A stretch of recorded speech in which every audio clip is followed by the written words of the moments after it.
ताजा अपडेट्स के लिए सब्सक्राइब करें हमारे YouTube चैनल को और साथ ही बेल आइकन को दबाएं।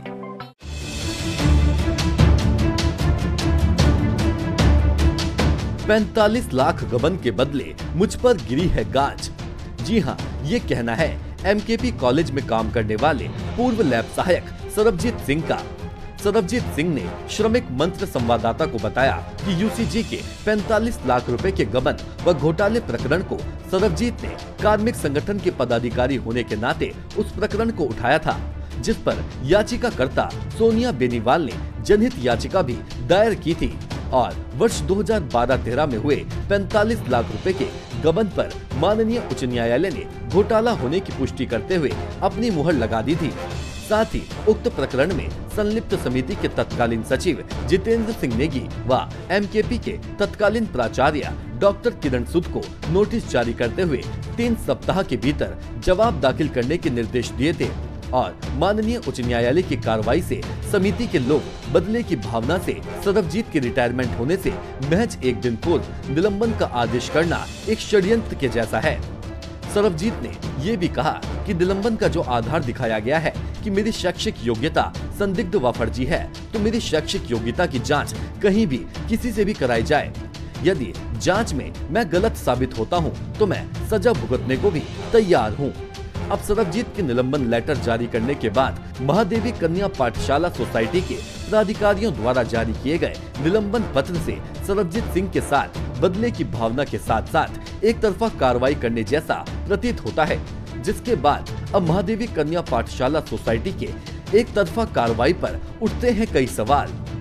सवाल नंबर 1 कि जब पूर्व में वर्ष 2015 में ही महादेवी कन्या पाठशाला सोसाइटी नामक समिति को भंग कर दिया गया था, तो फिर सोसाइटी ने सरबजीत को किस अधिकार से निलंबन का फरमान जारी कर उसे और उसके परिवार को मानसिक उत्पीड़ित व शोषण करने का काम किया, जबकि समिति को ये भली भांति मालूम है कि उनकी ये समिति अब अस्तित्व में नहीं है। और इस बात की पुष्टि होती है प्रमुख सचिव आनंद वर्धन के द्वारा जारी किए गए लेटर से। सवाल नंबर 2 कि समिति के सचिव जितेंद्र नेगी ने जो सरबजीत को निलंबन करने से पहले एक शासनादेश की कॉपी श्रमिक मंत्र को दी है, जिसमें कार्रवाई करने के लिए लिखा गया है।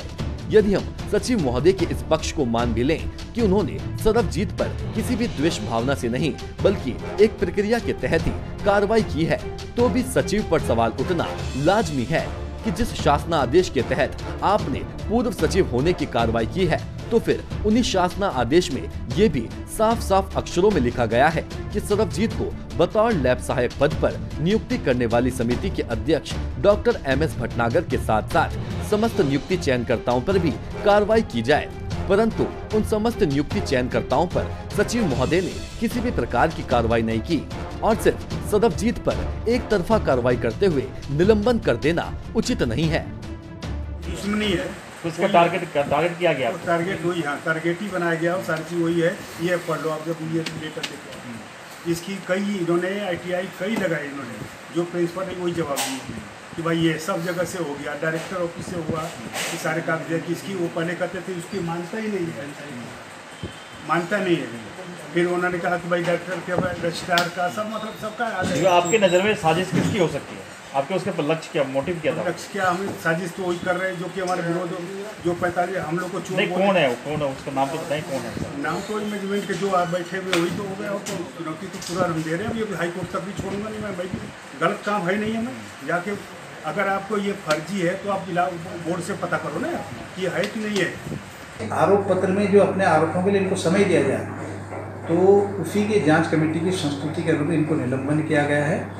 और निलंबन की तिथि जो है, आज इनका सेवानिवृत्ति की तिथि है, इसलिए निलंबन भी जरूरी था इसका कार्रवाई के लिए। तो इनको 1 महीने का समय दिया गया है कि ये अपने शैक्षिक प्रमाण पत्रों की सत्यता के संबंध में अपना पक्ष जांच कमेटी के समक्ष रखें।